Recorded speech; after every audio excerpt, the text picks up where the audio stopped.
The Great Molasses Flood of 1919, a sweet disaster unveiled. 1. In 1919, a massive wave of molasses swept through Boston, causing chaos and destruction.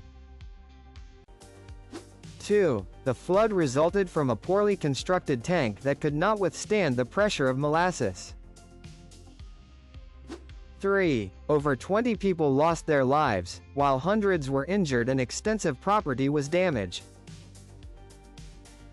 4. Legal battles ensued, leading to stricter regulations on industrial safety and construction practices. 5. Interestingly, the smell of molasses lingered in the area for years after the flood occurred. Like and subscribe for more fascinating historical insights.